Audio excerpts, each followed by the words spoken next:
नमस्कार, स्वागत है आपका अपने यूट्यूब चैनल बी एजुकेटर में। बात करेंगे 69,000 शिक्षक भर्ती, सतर्क सावधान, आंसर की मैटर भी 6800 की राह पर। जैसा कि थंबनेल से आपको पता चल गया होगा थोड़ा बहुत कि हम आज आंसर की मैटर पर बात करने वाले हैं और ये मैटर आपका अब बहुत ज़्यादा संवेदनशील होता जा रहा है, क्योंकि इसमें भी अब तरह तरह के नए केस निकलने वाले हैं, जैसा कि 2-3 दिन की गतिविधियों से पता चल रहा है। तो उस पर हम बात करेंगे। वीडियो स्टार्ट करने से पहले अगर आपको लगता है कि चैनल के माध्यम से आपके राइट्स के लिए, आपकी हक की आवाज़ को उठाया जाता है, तो आपको चैनल से जुड़ना चाहिए। टाइम वेस्ट ना करते हुए हम सबसे पहले बात करेंगे आंसर की मैटर पर कि जो है 68,100 की जो है सूची आरक्षण मामले की राह पर ये मैटर भी अब शुरू हो गया है। तो इसमें मामला क्या है? मैटर ये है कि आप सभी को ज्ञात है कि 25 अगस्त को जब आपका ऑर्डर रिलीज किया गया था, मतलब रिजर्व कर लिया गया था, तो उस टाइम उन्हीं अभ्यर्थियों को लाभ दिया गया था जो उस तारीख तक न्यायालय की शरण में थे। न्यायालय ने आपको 1 नंबर दे दिया है, लेकिन भले ही उस पर अभी तक सरकार ने कोई प्रक्रिया नहीं की हो, लेकिन आपका जो ऑर्डर है वो सेफ है। भविष्य में आपको आज नहीं तो कल उस पर नियुक्ति मिलनी है। लेकिन अब इसमें भी कुछ जो है खतरे की घंटी बजने लगी है, क्योंकि अलग अलग डिमांड्स से लोग अपने अपने अलग अलग तरीके से इस पर भी केस करने की और कोर्ट ऑफ कंटेम्प्ट करने की सोच रहे हैं। तो पहले जो कोर्ट की शरण में वो स्टूडेंट जाना चाहते हैं जो 25 के बाद के याची बने हैं। उनका मानना है कि हमें 1 नंबर मिलना चाहिए और 1 नंबर पा के वो जो है इस मेरिट लिस्ट में आ रहे हैं, तो वो उस बेस पर इसको जो है ले जाएंगे कोर्ट में और कहेंगे हमें राहत दीजिए। तो ये चीज़ ठीक है कि आप अपने अधिकार के लिए, आपका राइट बनता है कि आप चाहिए, लेकिन किसी ऑर्डर को चैलेंज करके अगर आप ये करोगे तो खुद के पैरों पर कुल्हाड़ी मारोगे और इस मामले को और भी लंबा खींचोगे। तो अगर आप जो है, जो कोई भी जा रहा हो, इसको लेके अपने अधिकार को लेके जाना भी चाहिए, लड़ना भी चाहिए, लेकिन एक राइट वे के तहत आपको किसी के नुकसान किए बिना जो है आपको अपने अधिकार के लिए लड़ना चाहिए। अब दूसरी कंडीशन वो स्टूडेंट हैं, उनका भी अलग ग्रुप बन रहा है जो अभी तक जो है थर्ड काउंसलिंग के अकॉर्डिंग, तो जो है जब ऑर्डर आया था तब आपकी थर्ड काउंसलिंग हो चुकी थी, तो उसके अनुसार जज साहब ने बोला था कि अंतिम चयन गुणांक तक जो इस चयन गुणांक के अंदर आएगा, इसको क्रॉस करेगा, 1 नंबर पाके वो नियुक्ति का हकदार होगा।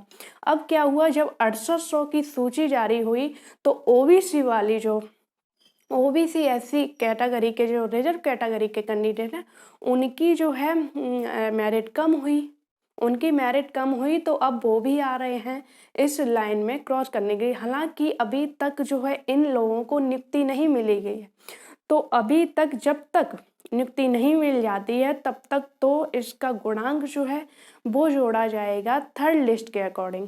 अगर आंसर की, ये चीज़ मैं बहुत पहले आपको बता चुकी हूँ कि अगर आंसर की का मैटर पहले सॉल्व होता है और जो 68 सूची का मैटर बाद में सॉल्व होता है, तो आपका चयन गुणांक थर्ड लिस्ट के अकॉर्डिंग जोड़ा जाएगा।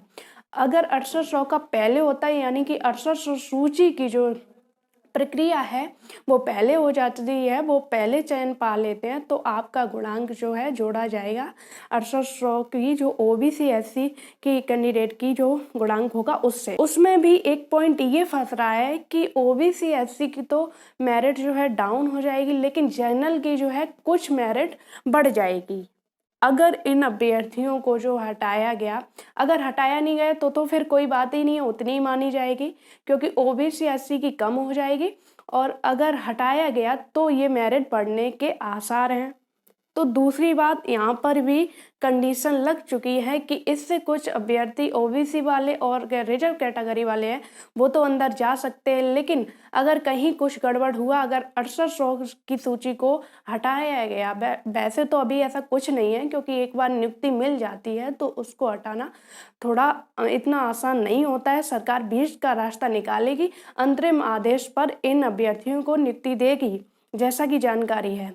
यहाँ पर जनरल कैटेगरी के जो अभ्यर्थी पहले से नियुक्ति पाए हैं उनको हटाने जैसी अभी कोई बात नहीं चल रही है। फिर भी एक कंडीशन बन रही है कि ऐसी स्थिति में जनरल का जो है गुणांक उठ सकता है, तो कुछ ऐसे कैंडिडेट हैं जो उत्तर कुंजी में वो चयन गुणांक क्रॉस नहीं कर पाएंगे, तो उनके बाहर होने की संभावना है। ये क्लियर नहीं है, ये सिर्फ एक अनुमान लगाया जा रहा है। तो इस मैटर में भी अब वही सारी चीज़ें क्रिएट हो रही हैं जो 6800 सूची में हुई थी, क्योंकि इस मैटर में अभी तक तो सिर्फ था कि आंसर की मैटर से संबंधित था। अब इसमें भी जो है रिजर्व कैटेगरी और जनरल कैटेगरी के कैंडिडेट आपस में जो है जैसी चीज़ें देखने को मिल रही हैं, वो आपस में ये चीज़ें भी क्रिएट होने लगी हैं। तो तीसरा पॉइंट ये भी बनता है। अब बात करते हैं कि सतर्क रहें, सावधान रहें कि क्यों आखिर जैसा कि आप लोगों को कुछ ग्रुप वगैरह में मैसेज आए होंगे, कुछ पता चला होगा कि कोर्ट ऑफ कंटेम्प्ट अब ज़्यादातर जो है कंटेम्प्ट ऑफ कोर्ट के तहत ही इस प्रक्रिया को आगे बढ़ाया जा सकता है, क्योंकि जो अधिकारी हैं उनके द्वारा साफ सा कहा जा चुका है कि हम इसको चैलेंज करेंगे सुप्रीम कोर्ट में। हालांकि जो शिक्षा विभाग के अधिकारी हैं उनके पास कोई प्रूफ नहीं है, कोई राइट नहीं है जो वो जो है इसको सॉलिड प्रूफ से इसको सुप्रीम कोर्ट में चैलेंज कर सके। अगर इनको चैलेंज करना ही होता, ये बहुत पहले इस ऑर्डर को चैलेंज कर चुके होते और जो है ये जो आपका ऑर्डर है वो खारिज हो चुका होता। तो जब इनके पास कोई प्रूफ ही नहीं है, आप बताइए अगर इनके पास प्रूफ होता तो डबल बेंच में उस प्रूफ को ये दिखा सकते थे। अब गलत नंबर है उसको थोड़ी ना ये बोल देंगे कि डबल बेंच में हमारे पास इसको इन अभ्यर्थियों को गलत साबित करने के लिए कोई प्रूफ नहीं था, अब हमारे पास सुप्रीम कोर्ट में जाने के लिए एक सॉलिड प्रूफ आ गया है तो हम इनको नंबर नहीं देना चाहते, हम उसको चैलेंज करेंगे। चैलेंज करने के लिए भी आपके पास कोई सॉलिड प्रूफ होने चाहिए। और दूसरी तीसरी बात, कुछ 3 पॉइंट लगभग हैं जो ऑर्डर में मेंशन है। सबसे स्ट्रांग पॉइंट है कि दोनों पार्टी की सहमति से ऑर्डर रिलीज किया गया है। सेकंड आपका स्ट्रांग पॉइंट है कि जब क्वेश्चन ही गलत है तो आप उसके प्रूफ कहाँ, अगर आपको क्वेश्चन माना कि अभ्यर्थी गलत है, माना कि उनकी डिमांड गलत है कि इस क्वेश्चन पे उनको नंबर नहीं मिलना चाहिए, तो आपको सेकेंड बेंच में ये प्रूव करना चाहिए था कि अभ्यर्थी गलत है। वहाँ पर आपने प्रूफ नहीं किया, तो कहीं ना कहीं आपके पास वो क्वेश्चन पर नंबर ना देने वाले प्रूफ ही नहीं है। जब प्रूफ नहीं है तो आप वहाँ पर सेकेंड जो डबल बेंच है उसमें आप प्रूफ नहीं कर पाए, तो सुप्रीम कोर्ट में क्या प्रूफ करोगे जाके। तीसरा पॉइंट ये है कि अगर इन्हें करना ही होता तो ये सुप्रीम कोर्ट काफ़ी पहले जा चुके होते। इनके पास ऐसा कोई सॉलिड प्रूफ नहीं है, ये सिर्फ अभ्यर्थियों को गुमराह कर रहे हैं ताकि अभ्यर्थी बार बार ना जाके सुप्रीम कोर्ट का नाम सुन के ये डर जाएं। और जो भी चीज़ें होंगी अब कोर्ट कंटेंट ऑफ कोर्ट के अकॉर्डिंग ही होगी, उसके अनुसार ही होंगी। जब कोर्ट की अवमानना दाखिल होगी, जब इनको इनके अधिकारियों को हियरिंग पे बुलाया जाएगा, तब इनको जवाबदेही देनी पड़ेगी कि अब तक आपने इस पर कोई भी कार्रवाई क्यों नहीं की। तो जो इस मैटर से 3 साल से अभ्यर्थी जुड़े हुए हैं उन्हें पता है कि कौन सी टीम आपके लिए हमेशा खड़ी रही है, कौन सी टीम ने आपको यहाँ तक पहुँचाया है, यहाँ तक जीत दिलवाई है और हमेशा से आपके लिए संघर्षशील रही है। उसके बाद अब कुछ अभ्यर्थी ऐसे भी हैं, पता नहीं उनका जो है इस केस से लेना देना है या नहीं है, या फिर वो केस को जो है लूज करना चाहते हो, या फिर वो अपने फ़ायदे के लिए जो है इस केस को जो है स्ट्रॉन्ग नहीं जो है लूज करना चाहते हो। तो उनके द्वारा जो है कंटेम्प्ट ऑफ जो कोर्ट की मतलब कोर्ट की अवमानना दाखिल की जा रही है, उसके लिए याची बनाए जा रहे हैं। अब दूसरी बात ये है कि इसमें भी पहले ग्रुप मतलब ग्रुप ए के याचियों को अलग रखा गया है, बी के याचियों को अलग रखा गया है। अब ये ए ग्रुप और बी ग्रुप क्या है? ए ग्रुप वो है जिसमें 25 तारीख से जो अभ्यर्थी थे यानी 25 तारीख तक न्यायालय की शरण में थे, यानी जिनको नंबर मिल चुका है और वो थर्ड लिस्ट तक जो है उसमें आ रहे थे, जो चयन गुणांक है उसमें आ रहे थे, या 6800 के बाद चयन गुणांक में आ गए हैं, तो उनके द्वारा जो है अवमानना नोटिस जो है वो दाखिल किया जाएगा। अब वही कैंडिडेट जो है बी ग्रुप बनाए हैं जिसमें ऐसे अभ्यर्थी हैं जो 25 के बाद जो है अभी याची बने हैं लेकिन उनको नंबर नहीं मिला है, तो वो भी कोर्ट की शरण में जा रहे हैं, वो भी अपनी एक नंबर के लिए लड़ाई लड़ रहे हैं, क्योंकि अब जो है कुछ ओबीसी और एससी का जो है गुणांक कम होगा तो वो भी चयन गुणांक में आ रहे हैं। अब सोचने वाली बात ये है कि अगर ये अभ्यर्थी पहले से 25 से पहले जो है याची बने होंगे, इनको नंबर मिला होगा, तो इनको 2 ग्रुप बनाने की क्या आवश्यकता पड़ी? मतलब 25 के अगर आप जो है आप खुद से समझ लो कि अगर आप कोर्ट में जा रहे हो, आपको नंबर मिला है तो आप अपने आगे की प्रक्रिया शुरू करोगे ना कि उन अभ्यर्थियों के लिए लड़ोगे जिनको अभी तक नंबर नहीं मिला है। तो उन्हीं अभ्यर्थियों के द्वारा ग्रुप ए का भी मतलब ए भी बनाया जा रहा है और ग्रुप बी भी बनाया जा रहा है।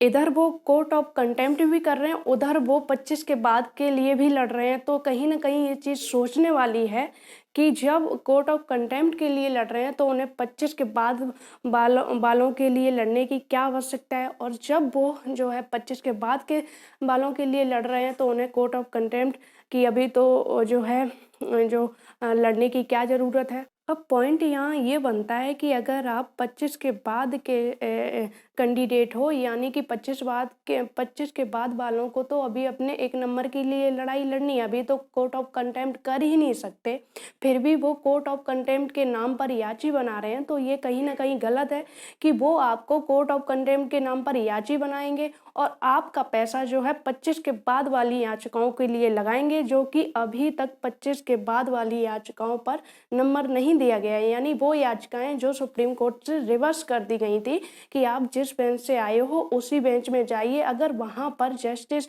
आपको राहत देना चाहें तो उनके ऊपर डिपेंड है कि आपको वो 1 नंबर दे सकते हैं।